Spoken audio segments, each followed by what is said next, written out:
माँ महात्रिपुर सुंदरी, श्री विद्या, ब्रह्मांड जननी, सर्वोच्च तंत्र विद्या। मैं आपको पॉडकास्ट शुरू होने से पहले एक बात बता रहा था एक ग्रंथ के बारे में।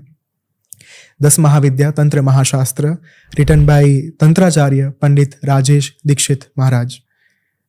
उन्होंने अपने 1500 पेजेस के इस ग्रंथ में लिखा हुआ है कि सर्वप्रथम जिस महाविद्या का प्रागट्य हुआ था वो माँ ललिता महात्रिपुर सुंदरी थी, निराकार स्वरूप में, फॉर्मलेस।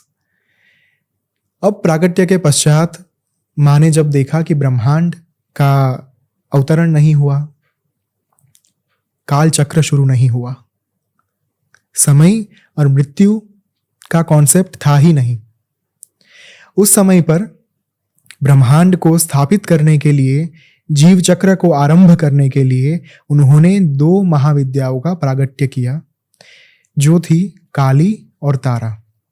काली के प्रागट्य के साथ अरुण जी काल का प्रागट्य हुआ। काल यानी समय और मृत्यु। ब्रह्मांड का चक्र वहां से शुरू हो पाया। तब तक समय नहीं था, घड़ी नहीं थी, टाइम नहीं था, मृत्यु नहीं थी।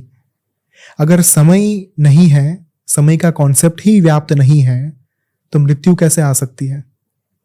क्योंकि समय ही मृत्यु है। जैसे जैसे समय आगे बढ़ता जा रहा है, वैसे वैसे हम सब अपनी मृत्यु की ओर ही आगे बढ़ते जा रहे हैं। इसी कारण से माँ ने सर्वप्रथम महाकाली का प्रागट्य किया। महाकाली के प्रागट्य के बाद जब ब्रह्मांड चक्र शुरू हो गया, तत्पश्चात माँ को यह आवश्यकता लगी कि जब मेरी संतान इस चक्र से मुक्त होना चाहेगी तो वो क्या करेगी? तब जाकर तारा का प्रागट्य हुआ, जो बनी भवतारिणी, जो भव से आपको तार सकती है, जन्म मृत्यु के चक्र से बाहर ला सकती है, काल के चक्र से बाहर ला सकती है, वो है माँ तारा। और इसी कारण से इन दोनों देवियों ने फिर आगे जाकर बाकी की महाविद्याओं का प्रागट्य किया। माँ महात्रिपुर सुंदरी, सर्वोच्च तंत्र विद्या, तीसरी महाविद्या। महात्रिपुर सुंदरी सर्वदात्री है।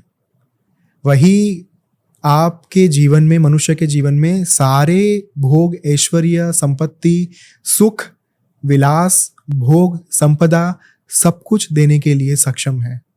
माँ के बारे में कहा ही ये जाता है कि अगर महात्रिपुर सुंदरी माँ ललिता की आप पूजा करेंगे, ललिता सहस्र नाम के माध्यम से या फिर श्री सूक्तम के माध्यम से, आपके जीवन में अपार सुख एवं शांति जो है वो प्राप्त हो सकती है। इतना ही नहीं, सर्व प्रकार की नकारात्मक वृत्तियां जो है, विकार है, उनसे भी मुक्ति पाई जा सकती है। कथा ये थी कि जब काली और माँ तारा ने ये देखा कि अब ब्रह्मांड चक्र तो स्थापित हो चुका है, आकाश गंगाएं विद्यमान हो चुकी हैं, अनेक कोटि ब्रह्मांड जननी दिव्य विग्रह जो है, अनेक असंख्य करोड़ों ब्रह्मांड जो हैं वो स्थापित हो चुके हैं, लेकिन इन ब्रह्मांडों को चलाने के लिए ईश्वरी हमारे पास नहीं है।